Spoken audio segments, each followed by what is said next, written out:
आप सभी बच्चों का एक बार पुनः स्वागत। बच्चों, आज हम लेके आए हैं 12 बायोलॉजी के चैप्टर 1 की दूसरी वीडियो, जिसमें आप लोगों को अलैंगिक जनन के प्रकारों का ट्रिक्स के साथ विस्तृत अध्ययन कराया जाएगा। लेकिन उससे पहले एक आवश्यक सूचना, चैनल के नाम में थोड़ा परिवर्तन हुआ है। तो वर्तमान में चैनल का नाम है बायोलॉजी विद राजीव। तो इससे भ्रमित ना हूँ। तो चलिए शुरू करते हैं आज का टॉपिक। बच्चों, आज का टॉपिक है अलैंगिक जनन के प्रकार। अलैंगिक जनन के प्रकार या टाइप्स ऑफ एसेक्सुअल रिप्रोडक्शन। जैसा कि पिछले वीडियो में आप लोगों को बताया गया था इसके प्रकारों के बारे में, तो थोड़ा सा जान लेंगे। इसको मुख्यतः 5 भागों में डिवाइड किया गया था।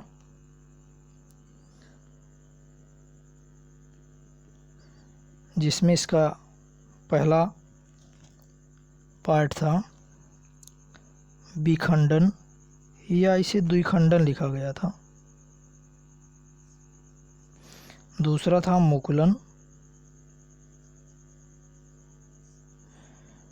तीसरा था बीजाणु द्वारा।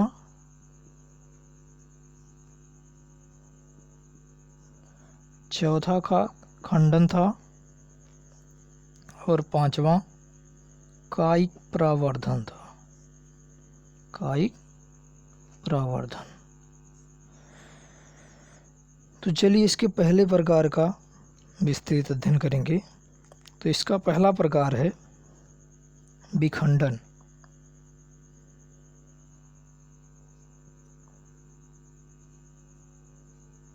या इसे द्विखंडन भी कहा जाता है।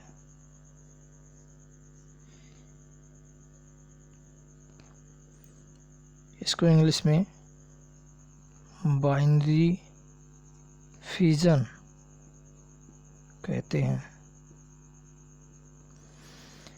यदि इसके सामान्य विशेषताओं की बात की जाए तो विखंडन या बाइनरी फिजन में नंबर 1 विशेषता पे आता है। क्या देखेंगे? यह अलैंगिक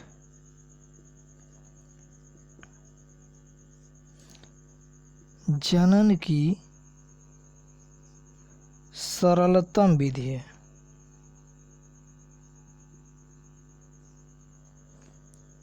सरलतम विधि है। नंबर 2 पे अगर देखा जाए तो यह है प्रोटोजोआ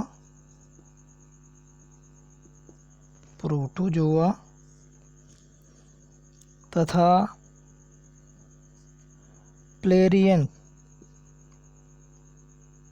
प्लेनेरियंस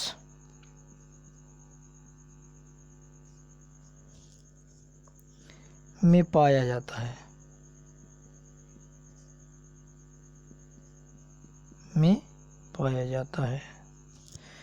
नंबर 3 पे देखेंगे, यह एक कोशिकीय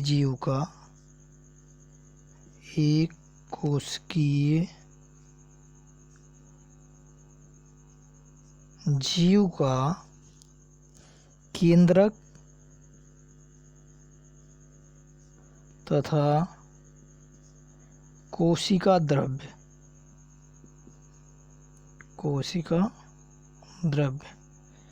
का विभाजन करता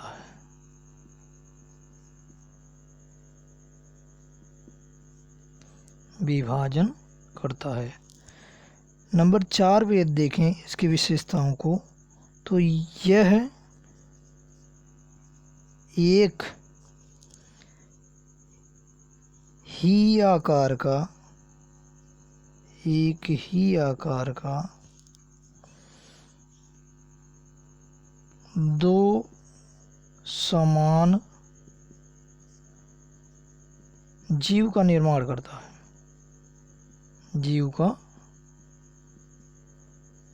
निर्माण करता है।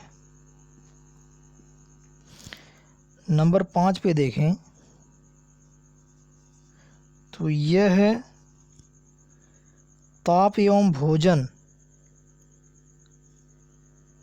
यह ताप एवं भोजन की अनुकूल दशा में होता है, अनुकूल दशा में होता है। तो इस प्रकार यदि विखंडन या द्विखंडन की बात की जाए तो इसकी विशेषताएं हैं, जैसे यह अलैंगिक जनन की सरलतम विधि है, यह प्रोटोजोआ तथा प्लेनेरियंस में पाया जाता है, यह एक कोशिकीय जीव का केंद्रक तथा बाद में कोशिका द्रव्य का विभाजन करता है, यह एक ही आकार की 2 समान जीव का निर्माण करता है, यह ताप एवं भोजन की अनुकूल दशा में होता है। उसके बाद विखंडन के प्रकारों के बारे में जानेंगे। तो विखंडन के प्रकार, तो विखंडन के प्रकारों को मुख्यतः 2 भागों में डिवाइड कर सकते हैं। एक है द्विखंडन और दूसरा है बहुखंडन।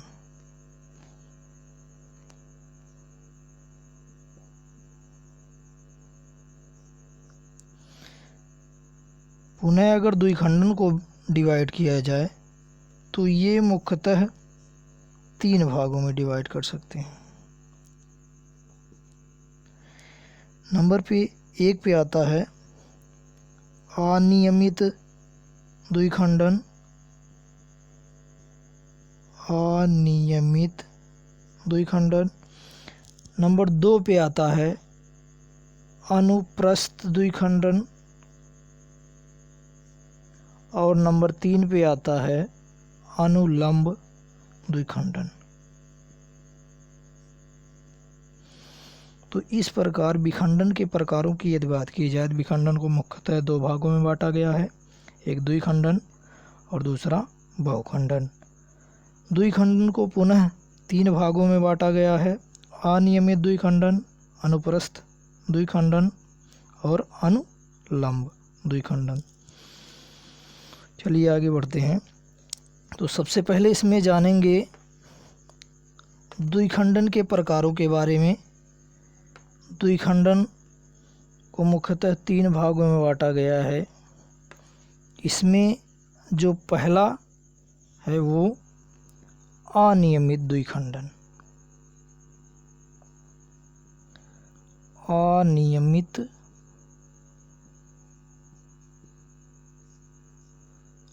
द्विखंडन।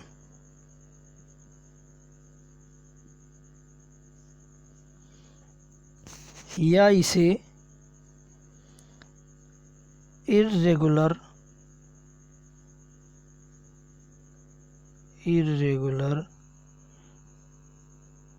बाइनरी फिजन कहा जाता है।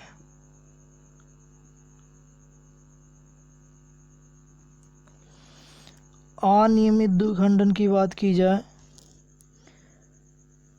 तो इसमें केंद्रक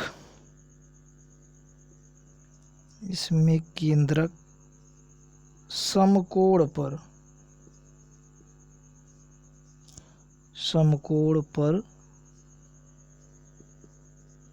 2 बराबर भागों में बट जाता है, 2 बराबर भागों में बट जाता है।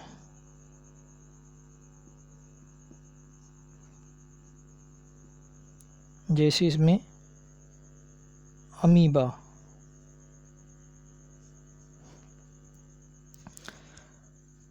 अमीबा की यदि बात की जाए तो अमीबा का कोई आकार नहीं होता है। सपोज दैट अमीबा ऐसे बना लेते हैं।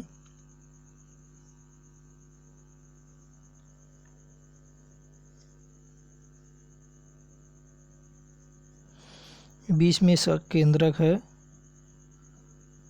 केंद्रक के चारों ओर कोशिका द्रव्य भरा हुआ है। तो सबसे पहले यदि अमीबा में अनियमित द्विखंडन होगा तो यह इसका जो न्यूक्लियस है या जिस केंद्रक कहा जाता है वो दो भागों में डिवाइड होने की कोशिश करेगा।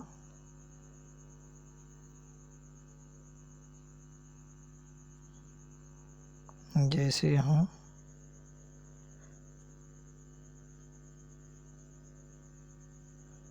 इस फिगर में समझते हैं।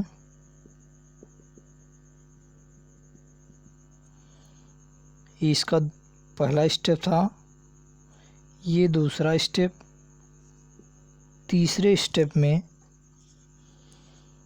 ये जो केंद्रक है ये पूरी तरह डिवाइड हो जाता है।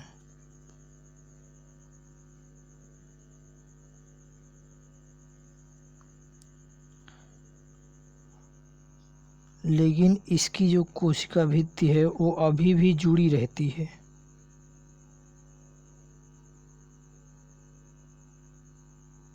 वो डिवाइड नहीं होती। उसके बाद चौथे चरण में इसकी कोशिका भित्ति भी डिवाइड हो जाती है। जैसे यहाँ देखिए,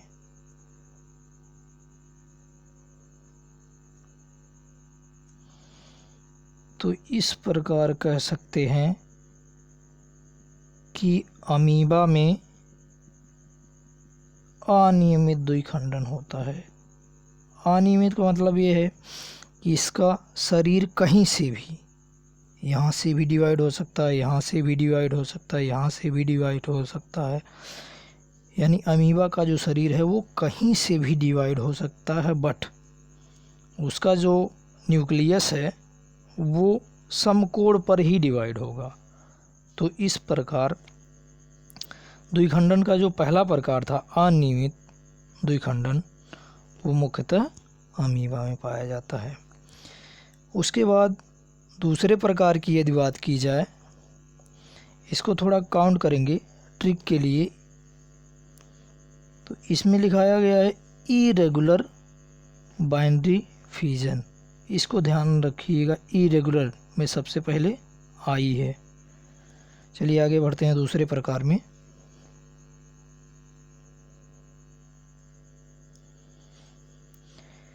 द्विखंडन के दूसरे प्रकार की यदि बात किया जाए तो दूसरा प्रकार है अनुप्रस्थ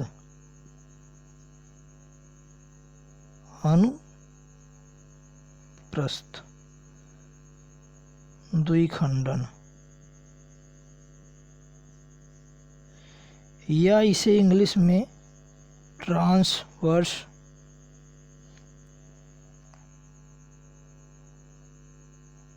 बाइनरी फिजन कहा जाता है।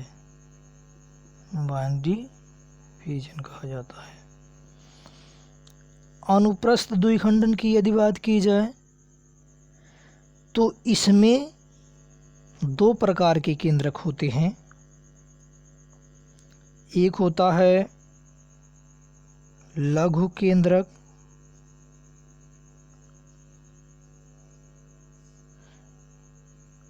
और दूसरा होता है गुरु केंद्रक।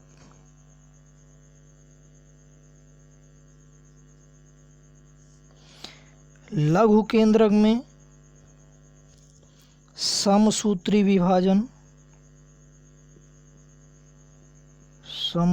विभाजन और गुरु केंद्रक में असूत्री विभाजन होता है।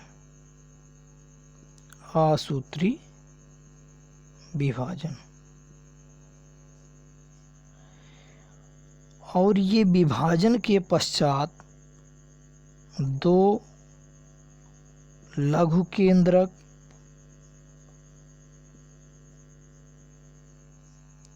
तथा दो गुरु केंद्रक बनाते हैं।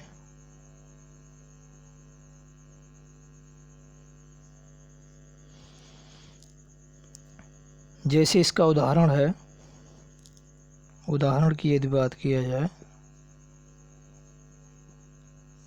तो ये मुख्यतः पैरामीशियम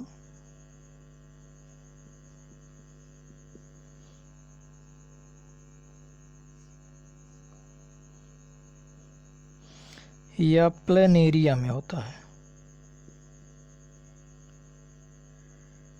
प्लेनेरिया में होता है। चलिए चित्र पे थोड़ा ध्यान देंगे। जैसे पैरामीशियम कुछ इस टाइप का होता है।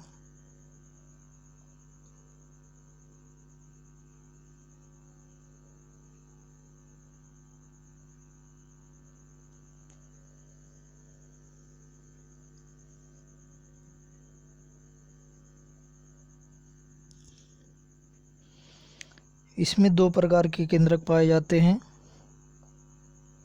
एक लघु केंद्रक और दूसरा गुरु केंद्रक।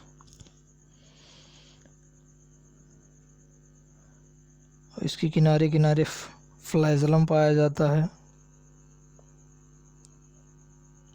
जो इसको मूवमेंट में हेल्प करता है, और यहाँ बीच में कोशिका द्रव्य भरा होता है और इसमें विभिन्न कोशिकांग पाए जाते हैं।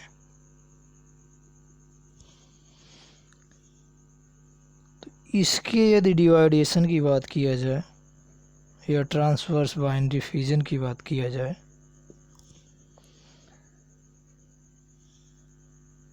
तो यह पहले स्टेप में सेम रहेगा, दूसरे स्टेप में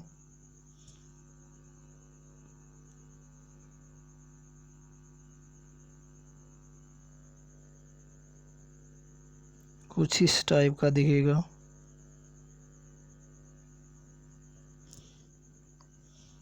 जिसमें ये जो केंद्रक दिख रहे हैं यही डिवाइड होना शुरू हो जाएंगे।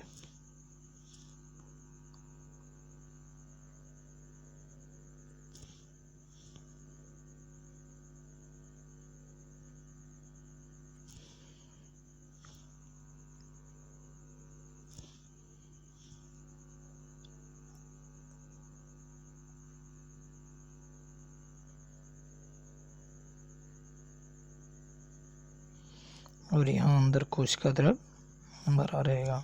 ये दूसरा स्टेप है इसका, और किनारे किनारे फ्लैजलम रहेंगे मूवमेंट के लिए। ये दूसरा स्टेप हुआ। तीसरे स्टेप में ये पूरी तरह से डिवाइड हो जाता है।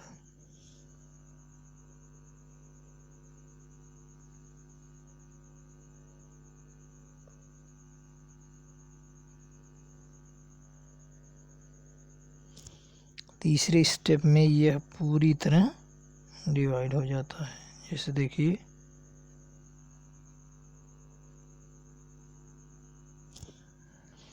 इसका जो केंद्रक था, एक लघु केंद्रक और दूसरा गुरु केंद्रक, तो ये आपस में दो दो हो जाते हैं और किनारे किनारे फ्लैजलम,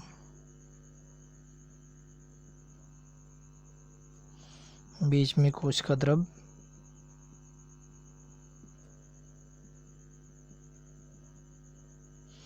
तो इस प्रकार कह सकते हैं कि पैरामीशियम में अनुप्रस्थ द्विखंडन होता है। वहीं अगर प्लेनेरिया की बात किया जाए, प्लेनेरिया का फिगर देखेंगे,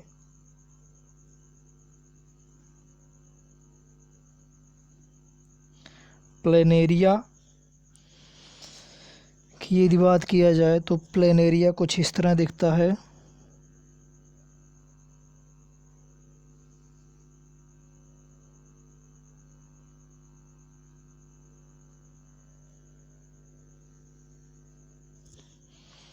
प्लेनेरिया कुछ इस तरह दिखता है।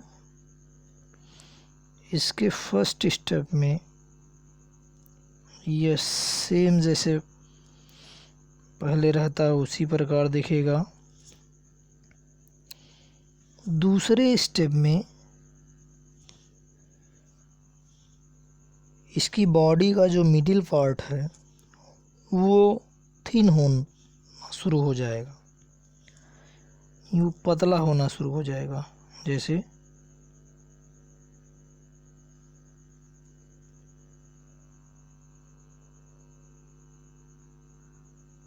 इस प्रकार कुछ दिखना शुरू हो जाएगा।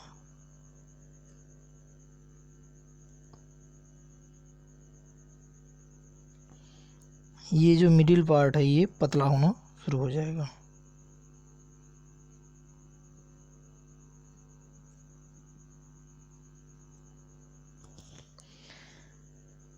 ये दूसरा स्टेप था। तीसरे स्टेप में ये मिडिल पार्ट से पूरी तरह टूट जाएगा।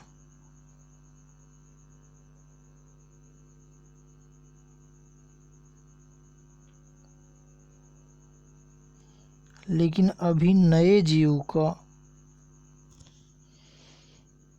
मूवमेंट नहीं होगा, अर्थात नए जीव के रूप में अभी ये विकसित नहीं होगा। कुछ इस प्रकार डिवाइडेशन रहेगा इसका।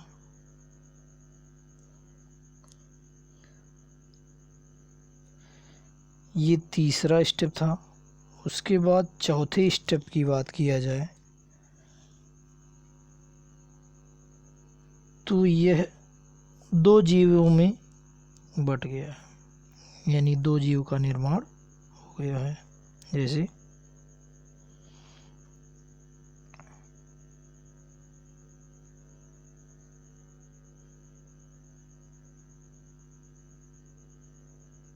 ये दो भागों में डिवाइड हो गया है।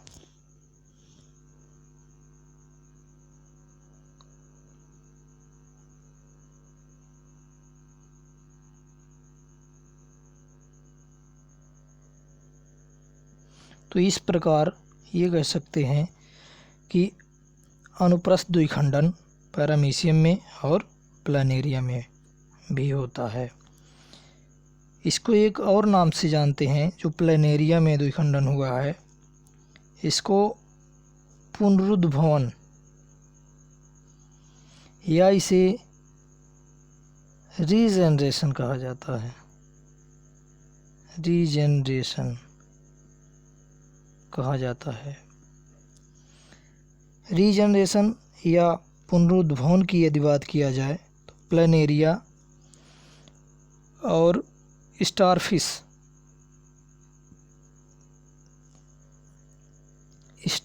एक इकाइनोडर्मेटा का जीव है। इसमें भी पुनरुद्भवन या रीजनरेशन की अपार क्षमता होती है। तो ट्रिक के लिए अनुप्रस्थ द्विखंडन का ये ट्रांसवर्स का टी ध्यान रखेंगे।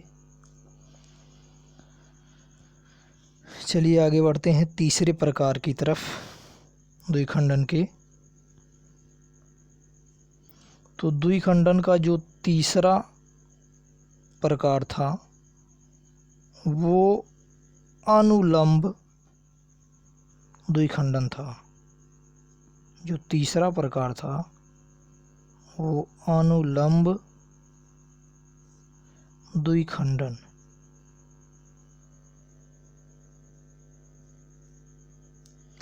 या इसे लॉन्गिट्यूडिनल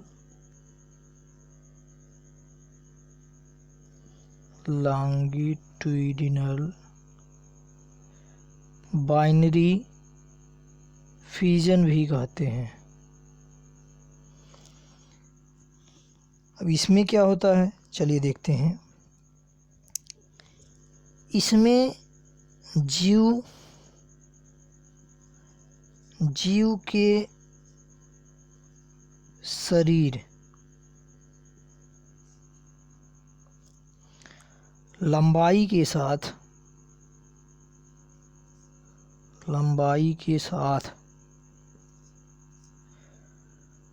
दो बराबर भागों में बढ़ जाता है। दो बराबर भागों में बढ़ जाता है। इसमें मुख्यतः उदाहरण के तौर पे अगर देखा जाए तो यूग्लिना आता है। चलिए यूग्लिना का थोड़ा फिगर देखेंगे। यूग्लिना के ये चित्र की बात किया जाए तो यूग्लिना कुछ इस तरह दिखाई देता है।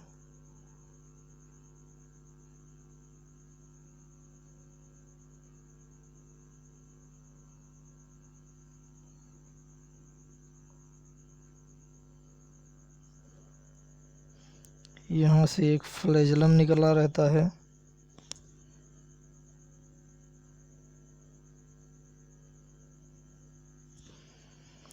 और बीच में न्यूक्लियस पाया जाता है या जिसे केंद्रक कहा जाता है। ये इसका फर्स्ट स्टेप है। सेकेंड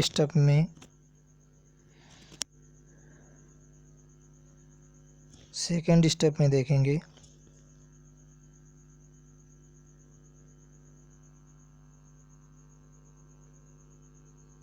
सेकेंड स्टेप में इसका जो बॉडी है वो दो भागों में डिवाइड होना शुरू हो जाएगी, जैसे कुछ इस प्रकार।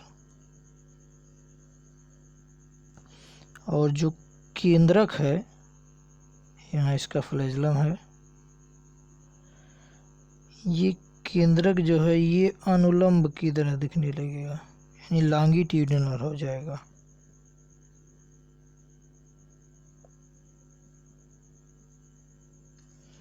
इसका सेकेंड स्टेप हुआ।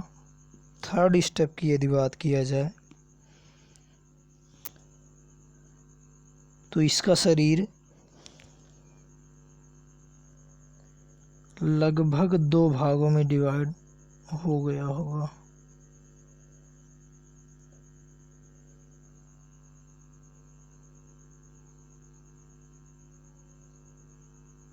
देखिए ऐसे कुछ इस प्रकार। और केंद्रक भी दो अलग अलग भागों में बट गए हैं।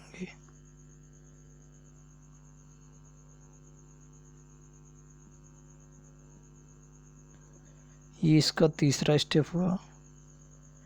चौथे स्टेप की बात किया जाए तो ये पूरा का पूरा अलग हो करके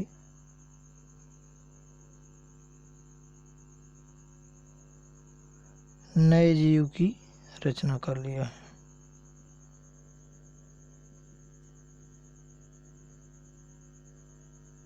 कुछ इस प्रकार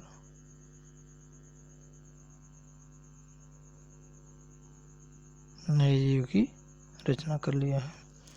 तो इस प्रकार ये कह सकते हैं कि जो अनुलंब द्विखंडन होता है वो यूग्लिना में होता है। इसका शरीर मध्य से लंबाई के साथ दो बराबर भागों में डिवाइड हो जाता है। यदि इसके ट्रिक की बात किया जाए तो ट्रिक आप लोगों को समझा दें, याद करने में आप लोगों को आसानी होगी। द्विखंडन का जो पहला प्रकार था अनियमित या जिसे इरेगुलर बाइनरी फ्यूजन कहा जाता था। बाइनरी फ्यूजन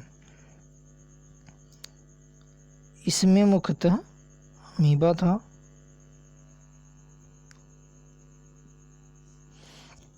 उसके बाद दूसरे प्रकार की यदि बात किया जाए तो दूसरा प्रकार था अनुप्रस्थ या जिसे ट्रांसवर्स बाइनरी फ्यूजन कहा जाता था। इसमें पैरामीशियम,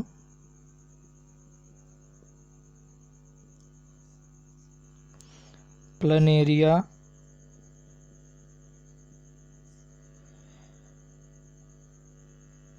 और स्टारफिश था, या जिसे तारा मछली कहा जाता है,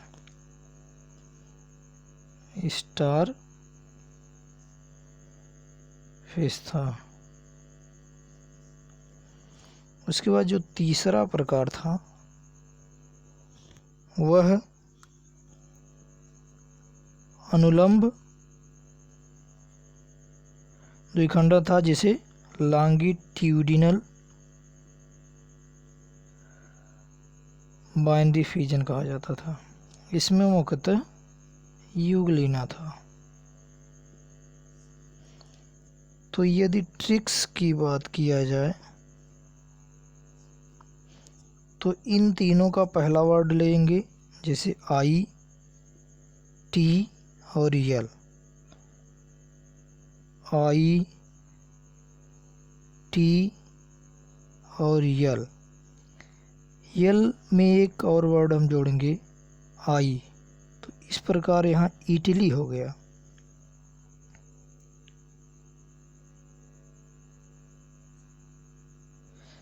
इटली। उसके बाद यदि इसका अमीबा का पहला वर्ड, पैरामीशियम का पहला वर्ड, प्लनेरिया का पहला वर्ड और स्टारफिश का पहला वर्ड, अमीबा का पहला लेटर ए, पैरामीशियम का पहला लेटर पी, प्लनेरिया का भी पी, स्टारफिश का यस और यू का यूग्लिना ई से लिखा जाता है। तो यहाँ पहला वर्ड सभी का लेंगे, ए, पी, फिर यस, फिर ई। उसके बाद यहाँ द्विखंडित लिख देंगे।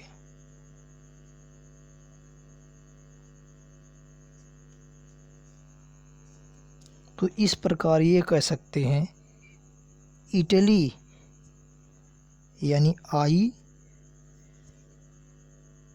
जो केवल ए से रिलेट्स है। उसके बाद टी ट्रांसवर्स, ये डबल पी से रिलेट्स है। उसके बाद यल की यदि बात किया जाए तो ये यस ई से रिलेट है केवल, और ये पी और यस से। तो इटली ऐप से द्विखंडित, यानी ये जो तीनों प्रकार हैं उसमें ये जीवधारी हैं यानी जीव हैं, और इसमें द्विखंडन यानी द्विखंडित होता है। तो इस प्रकार ये ठीक है। उसके बाद अलैंगिक जनन के यदि दूसरे प्रकार की बात किया जाए तो दूसरा प्रकार है विखंडन का दूसरा प्रकार बहुखंडन।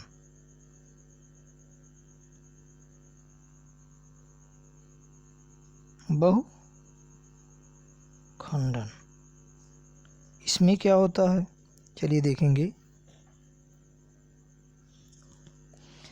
बहुखंडन में जो जीव का केंद्रक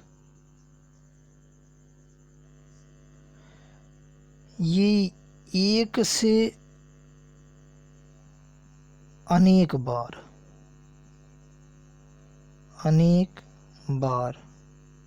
विभाजित होता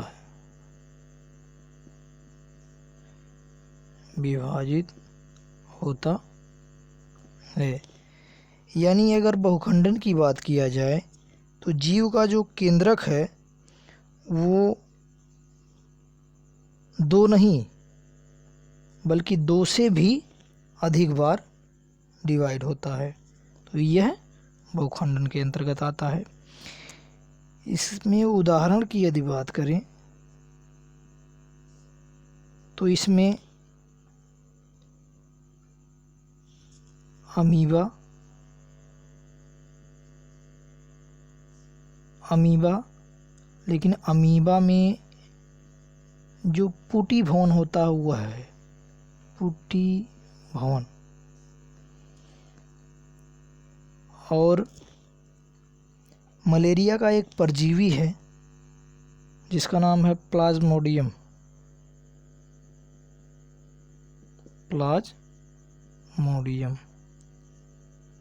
उसमें बहुखंडन होता है। यदि इसके फिगर की बात किया जाए, चलिए इसका फिगर देखते हैं। जैसे अमीबा में, तो अमीबा कुछ इस टाइप का दिखेगा।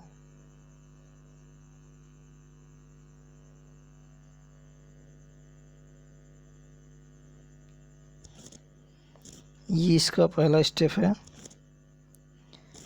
दूसरे स्टेप में ये जो न्यूक्लियस है और न्यूक्लियस के बाहर जो कोशिका द्रव्य है वह सिस्ट के रूप में, यानी ये जो कोशिका द्रव्य है ये सिस्ट के रूप में एक आवरण बना लेगा। ये सिस्ट कहलाता है।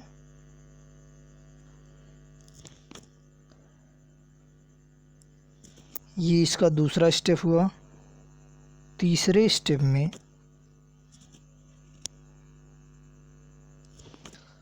तीसरे स्टेप की यदि बात किया जाए तो ये जो न्यूक्लियस और इसके बाहर सिस्ट था, या जिसे कोशिका द्रव्य आवरण बोला जाता है, कोशिका द्रव्य होता है, स्यूडोस्पोर का ये आवरण बनाता है। उसके बाद ये जो यहाँ न्यूक्लियस के अंदर न्यूक्लियोस, या जिसे केंद्रिका कहा जाता है, वो एक से अधिक भागों में डिवाइड हो जाएगी। तो इस प्रकार यदि बहुखंडन की बात किया जाए तो ये तीसरे स्टेप में इसका जो न्यूक्लियस है वो एक से अधिक भागों में डिवाइड हो गया। उसके बाद यदि प्लाज्मोडियम की बात किया जाए तो प्लाज्मोडियम कुछ इस तरह से पाया जाएगा।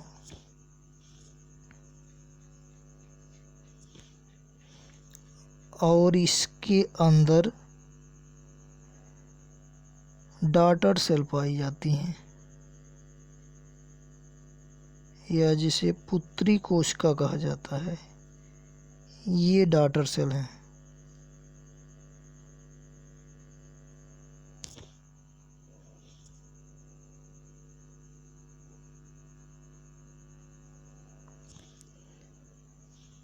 इसका पहला स्टेप हुआ। दूसरे स्टेप की यदि बात किया जाए तो इसका ये जो साइटोप्लाज्म वाला पार्ट है ये कट जाता है। कट करके कुछ ऐसा शेप बनता है।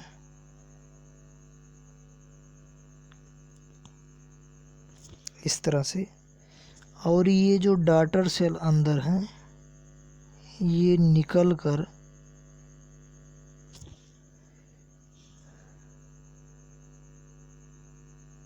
नए जीव का निर्माण करने लगती है। ये इसका दूसरा स्टेप हुआ। तीसरे स्टेप में ये कुछ इस तरह से संरचना शो करेंगी, डॉटर सेल।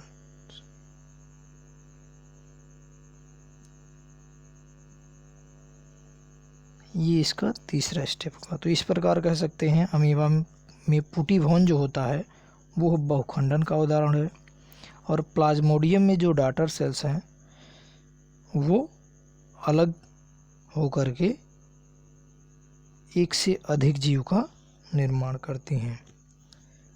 चलिए उसके बाद अलैंगिक जनन के दूसरे प्रकार की बात करेंगे।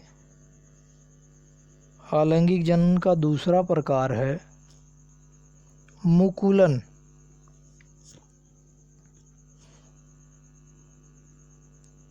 अलैंगिक जनन का जो दूसरा प्रकार है वो मुकुलन।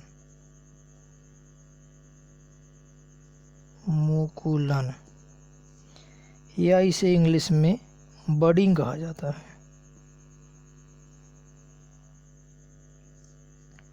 इसमें क्या होता है, इसकी विशेषताओं के बारे में यदि बात करें तो इसमें नंबर 1 पे रख सकते हैं, इसमें केंद्रक जो होता है, केंद्रक वह एक से अधिक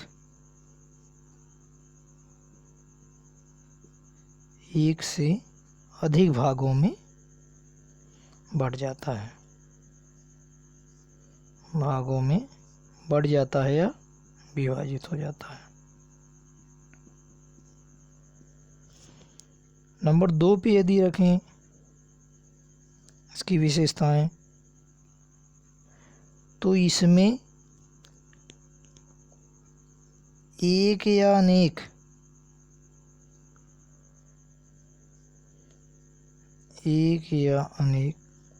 कलिका पाई जाती है,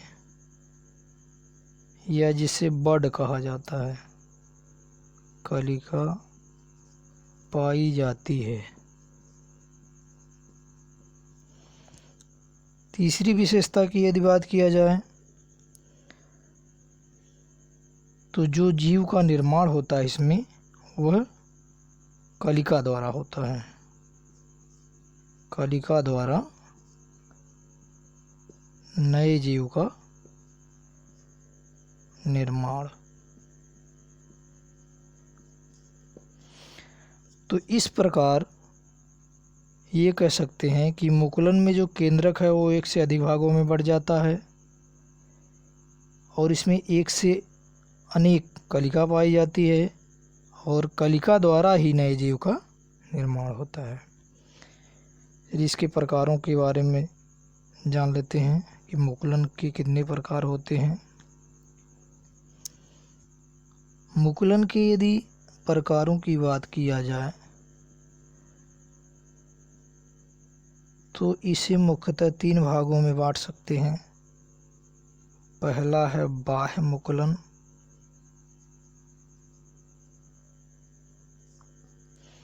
दूसरा है आंतरिक मुकुलन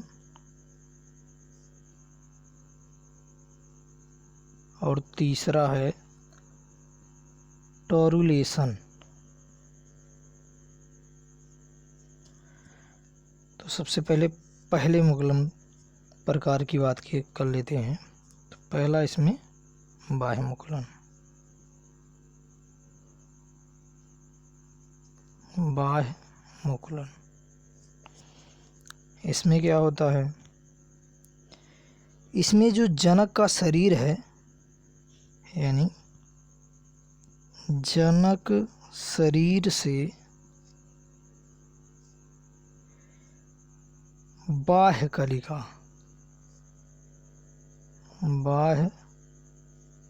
कलिका अलग होकर नए जीव का निर्माण करती है, नए जीव का निर्माण करती है। उदाहरण के तौर पे देखें तो इसमें मुख्यतः हाइड्रा आता है, जो निडेरिया संघ का जंतु है, हाइड्रा। यदि इसके फिगर की बात किया जाए चित्र की, तो हाइड्रा कुछ इस प्रकार से दिखता है।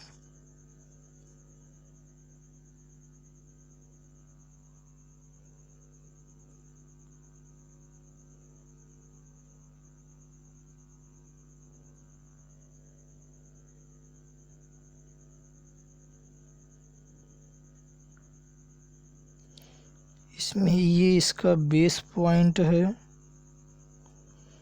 ये इसकी बड है या जिसे कली कहा जाता है या कलिका, और ये इसका माउथ है और माउथ से टेंटिकल्स निकले रहते हैं। जो भोजन को पकड़ करके माउथ में इंजेक्ट करते हैं, ये टेंटिकल्स हैं।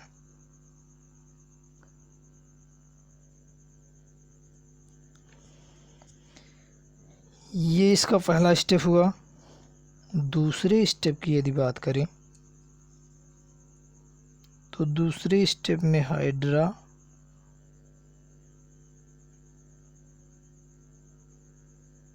हाइड्रा की जो बड है या कली जिसे कहते हैं, वो वृद्धि करने लगती है। ये दूसरा स्टेप हुआ। ये टेंटिकल्स, और यहाँ बड में भी टेंटिकल्स निकलने लगते हैं। इसका दूसरा स्टेप हुआ। तीसरे स्टेप की यदि बात किया जाए तो तीसरे स्टेप में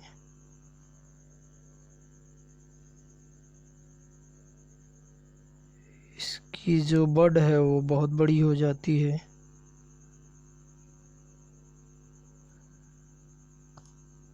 ये ऑस्कुलम, ये इसका तीसरा स्टेप मान सकते हैं। उसके बाद चौथे स्टेप में ये जो बड है यहीं से ये कट जाती है। तीसरे स्टेप में यह एक नए जीव का निर्माण कर लेती है।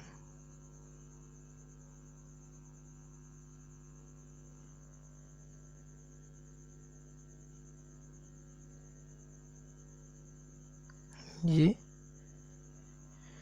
नए जीव का निर्माण कर लेती है। तो इस प्रकार कह सकते हैं कि जो मुकुलन, बाह्य मुकुलन होता है वो हाइड्रा में होता है। उसके बाद नंबर दूसरा,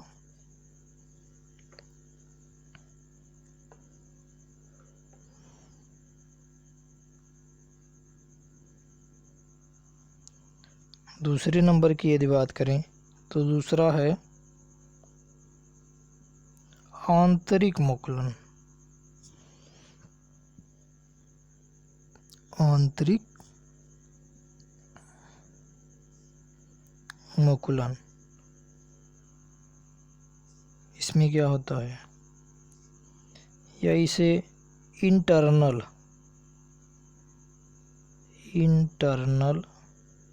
बडिंग कहते हैं।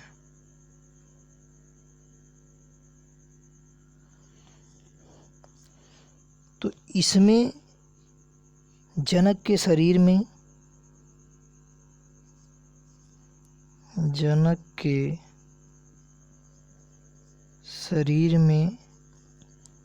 कुछ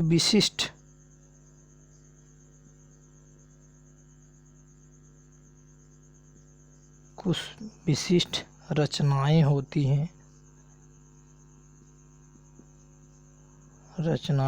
हैं, जिनके द्वारा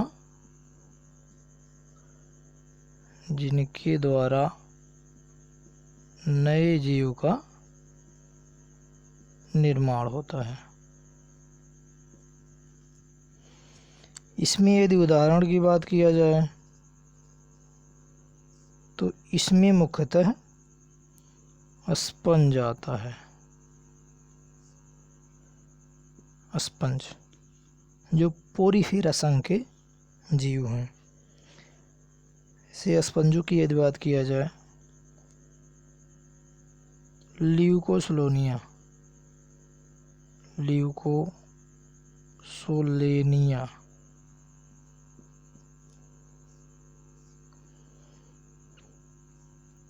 इसके यदि चित्र की बात किया जाए, फिगर की बात किया जाए तो ल्यूकोसोलेनिया कुछ इस टाइप का दिखता है।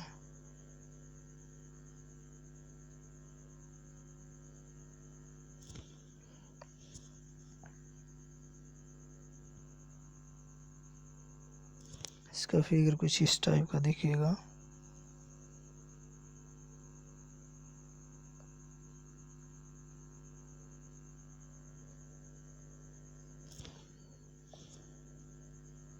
ये मान सकते हैं ल्यूकोस्लोनिया है।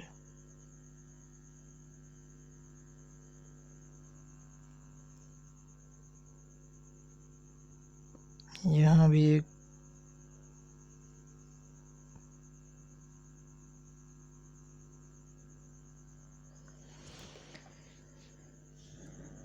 इसे ल्यूकोस्लोनिया मान सकते हैं। ल्यूकोस्लोनिया के यदि अंगों के नाम की बात की जाए तो यह हॉरिजेंटल ट्यूब है, हॉरिजेंटल ट्यूब। इस अंग की बात किया जाए तो ये आस्कुलम है,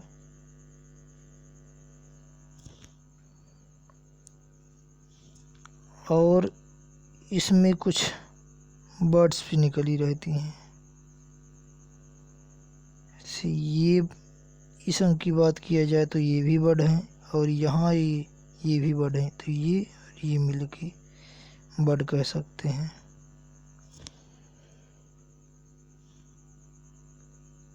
आंतरिक मुकुलन की यदि बात किया जाए तो इसमें जो ये बर्ड होते हैं अंदर की ये कलिकाएं,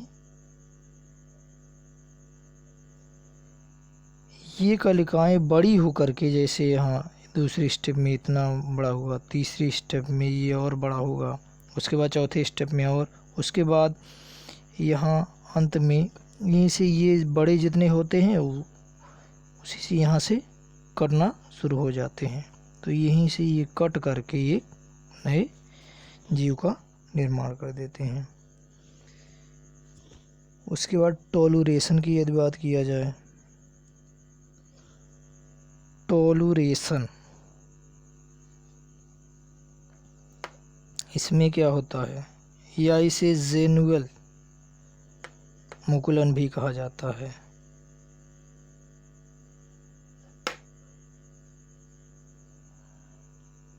टोलुरेशन की यदि बात किया जाए,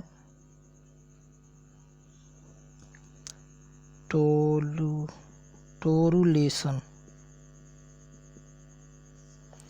ये इसका तीसरा प्रकार है। इसमें क्या होता है, इसमें एक कोश की जीव की जो सबसे छोटी कलिका होती है वो टूट करके एक नए जीव का निर्माण करती है। यानी इसमें एक कोश की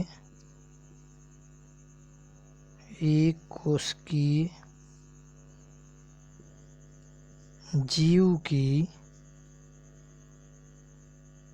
सबसे छोटी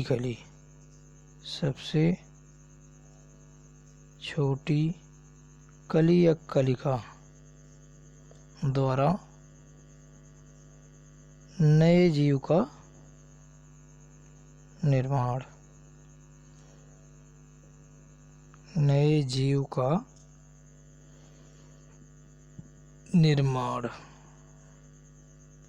इसमें यदि उदाहरण की बात किया जाए तो इसमें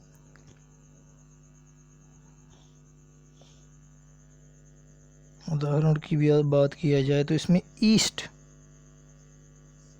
आते हैं। ईस्ट की यदि फिगर की बात किया जाए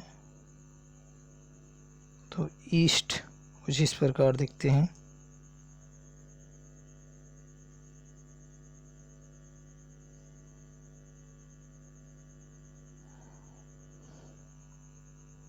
इसके अंदर सेल्स पाई जाती हैं छोटी छोटी। ये इसका पहला स्टेप्स, ये सेल्स हैं। दूसरे स्टेप में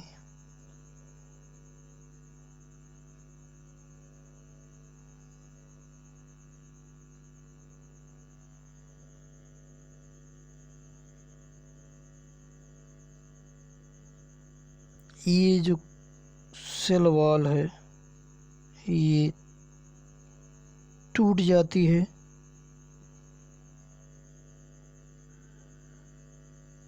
ये इसका दूसरा स्टेप। तीसरे स्टेप में ये जो सेल्स हैं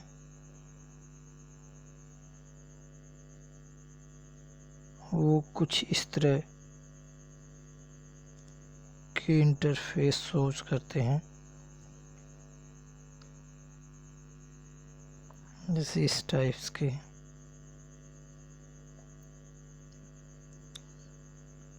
तो इस प्रकार के जनन को मुख्यतः टोरुलेशन कहा जाता है। इसकी यदि ट्रिक्स की बात किया जाए तो ट्रिक्स ध्यान से देखेंगे। बाह्य मुकुलन को इंग्लिश में कहा जाता है एक्सटर्नल बॉडी, एक्सटर्नल बॉडी, और आंतरिक मुकुलन को कहा जाता है इंटरनल बॉडी। टोलरेशन ही है टोरुलेशन। तो इस प्रकार यदि ट्रिक्स की बात किया जाए तो ट्रिक्स में रख सकते हैं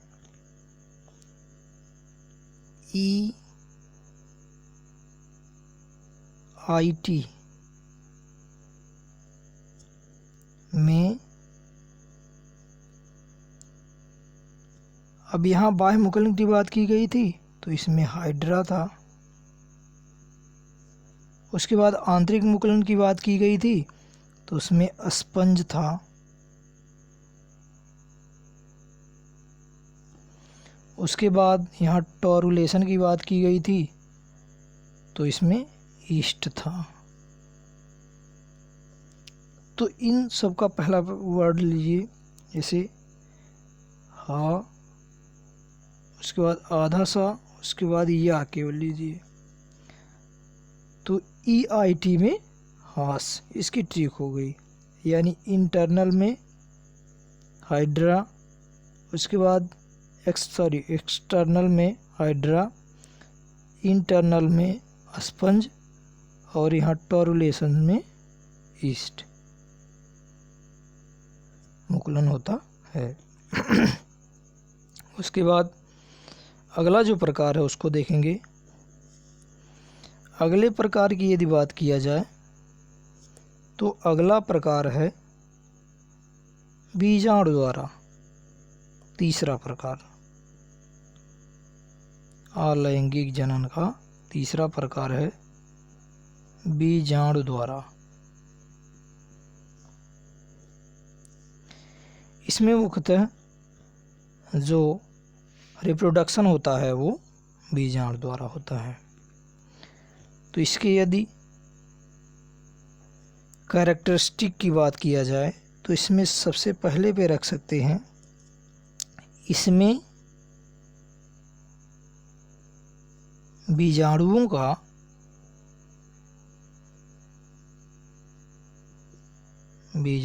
का आदान प्रदान होता है,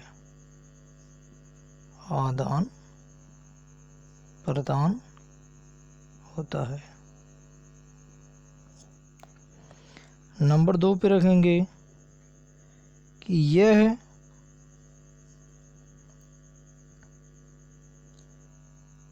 कवकों तथा शैवालों में होता है, शैवालों में होता है। और यदि इसके प्रकार की बात किया जाए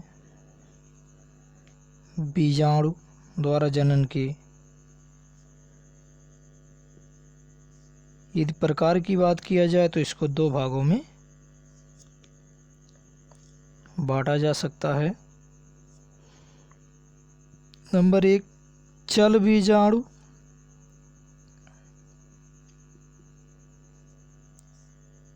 चल बीजाणु या गतिशील बीजाणु, और नंबर 2 अचल बीजाणु, अचल बीजाणु या अगतिशील। ये जो चल बीजाणु होता है ये मुख्यतः जलीय जीव में होता है, जलीय जीव में। और ये जो होता है वो आगतशील जीवों में होता है और ये मुख्यतः स्थल पे होता है, स्थल पर। इसमें उदाहरण के तौर पे रख सकते हैं क्लेमाइडोमोनास, क्लेमाइडोमोनास।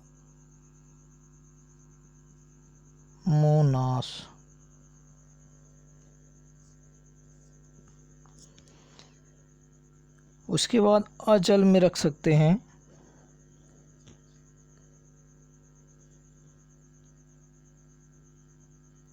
यूलोथ्रिक्स,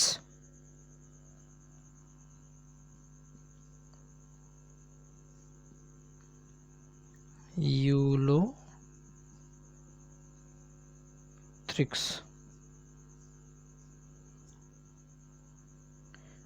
और राइजोपस, राइजोपस। अब यदि इसके ट्रिक्स की बात किया जाए, इसको कैसे याद रखा जा सकता है, तो ट्रिक्स में ये बना सकते हैं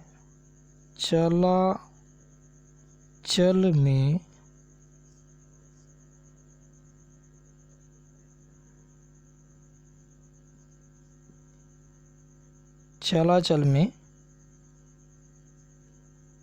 क्यूरा, यानी जब चल और अचल को आपस में जोड़ेंगे तो ये वर्ड प्राप्त होता है चलाचल। तो चल बीजाणु के अंतर्गत यदि बात किया जाए तो उसमें क्लेमाइडोमोनास जो आधा का है।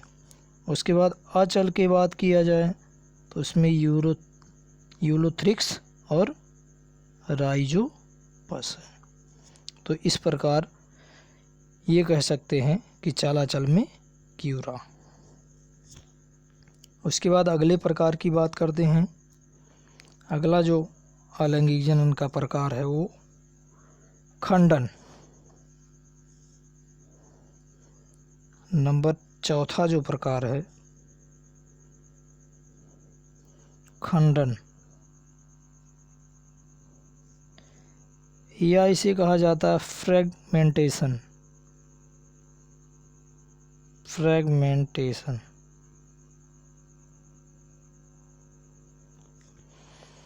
इसमें क्या होता है, तो इसमें जो जनक की कोशिका है, जनक की कोशिका तथा शरीर एक या अनेक भागों में टूट जाता है।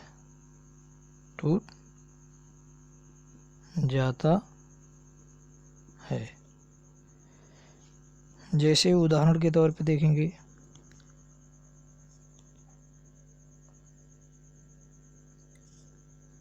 उदाहरण के तौर पे इसमें आ जाएगा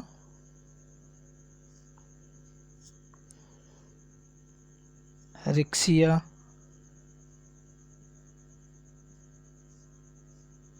और मर्केंसिया।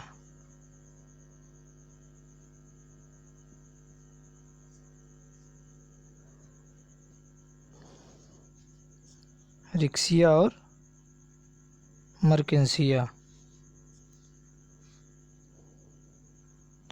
तो इस प्रकार यदि खंडन की बात किया जाए तो जो जनक का शरीर होता है, शरीर के साथ साथ कोशिका का भी अनेक भागों में डिवाइड हो जाता है।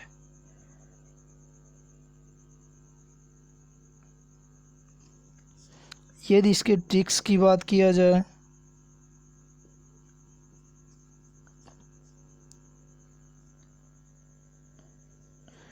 तो इसमें कह सकते हैं रिम का खंडन। रिम यानी जो साइकिल की रिम होती है उसका, वो सपोज दैट उदाहरण के तौर पे रख सकते हैं। तो री से हो गया रिक्सिया और वहाँ से मर्केंसिया का खंडन। उसके बाद नंबर 5 पे आता है अलैंगिक जनन का जो प्रकार है वो कायिक प्रवर्धन। ये नंबर 5 का है अलैंगिक जनन का प्रकार। तो इसको हम लोग कल देखेंगे। आज बस इतना ही। तो आप लोगों को यह वीडियो कैसा लगा, लाइक करें, कमेंट करें और अधिक से अधिक शेयर करें और हाँ, चैनल को सब्सक्राइब कर लें।